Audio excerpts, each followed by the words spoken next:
Don't taunt the alligator until after you've crossed the creek. Ratings don't last. Good journalism does. The great lesson my mother and father gave me was almost invisible. It was a strong sense of being rooted. The dream begins with a teacher who believes in you, who tugs and pushes and leads you to the next plateau, sometimes poking you with a sharp stick called truth. If all difficulties were known at the outset of a long journey, most of us would never start out at all. A college degree is the key to realizing the American dream, well worth the financial sacrifice, because it is supposed to open the door to a world of opportunity. Courage is being afraid, but going on anyhow. The press is a watchdog, not an attack dog, not a lapdog, a watchdog. Now, a watchdog can't be right all the time. He doesn't bark only when he sees or smells something that's dangerous. A good watchdog barks at things that are suspicious. Americans will put up with anything provided it doesn't block traffic. From the streets of Cairo and the Arab Spring to Occupy Wall Street, from the busy political calendar to the aftermath of the tsunami in Japan, social media was not only sharing the news, but driving it. A tough lesson in life that one has to learn is that not everybody wishes you well. I'd much rather wear out than rust out. Once the herd starts moving in one direction, it's very hard to turn it, even slightly. An intellectual snob is someone who can listen to the William Tell overture and not think of the Lone Ranger. But we cannot rely on memorials and museums alone. We can tell ourselves we will never forget, and we likely won't. But we need to make sure that we teach history to those who never had the opportunity to remember in the first place. Always marry a woman from Texas. No matter how tough things get, she's seen tougher. If I didn't have a front row seat on history, it was at least a seat on the aisle. I don't back down.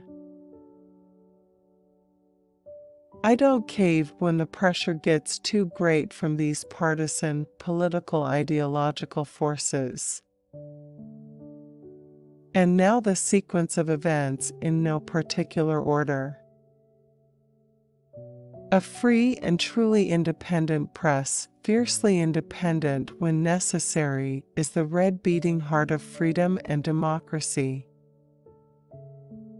Despite what many Americans think, most Soviets do not yearn for capitalism or Western-style democracy.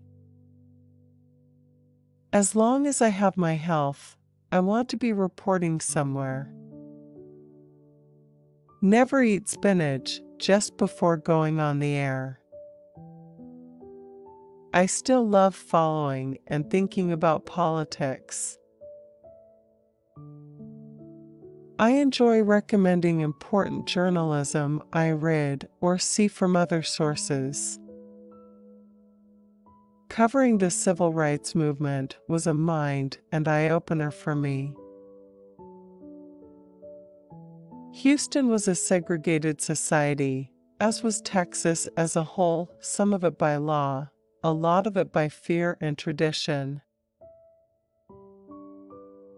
But there was no violence where I lived, and if there was hate, it was either concealed from me or I just didn't recognize it. Journalists should denounce government by public opinion polls. I'm proud to say I've never been anybody's lapdog. Fear rules almost every newsroom in the country. Those market researchers are playing games with you and me, and with this entire country. Their so-called samples of opinion are no more accurate or reliable than my grandmother's big toe was when it came to predicting the weather. I'm a believer in what your record is.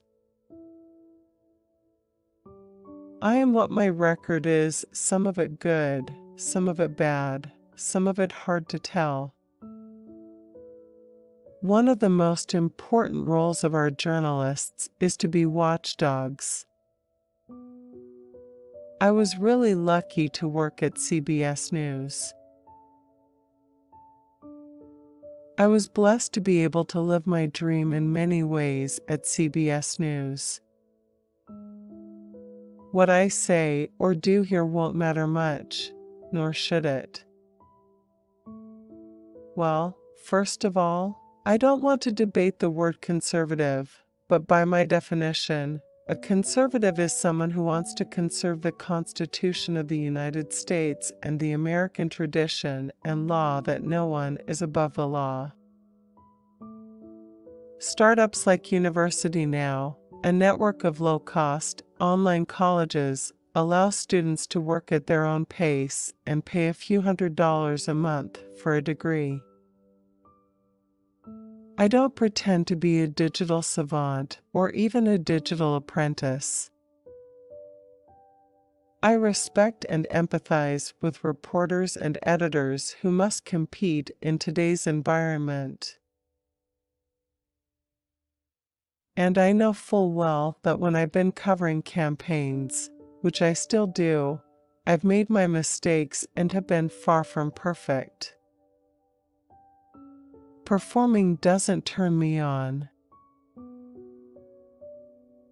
It's an egomaniac business, filled with prima donnas, including this one. For years, Don Imus was just boy. He was merciless in his criticism of me. Maybe it was justified, but that didn't mean it didn't hurt. They may have turned this up, whether you had the Paula Jones case or not. But again, maybe not. But again, that's like if a frog had side pockets, he'd probably wear a handgun. I've always tried to be fair, even-handed, not an advocate for any group. This race is hotter than a Times Square Rolex. Only votes talk, everything else walks. Are the Democrats going to dance the mandate Macarena?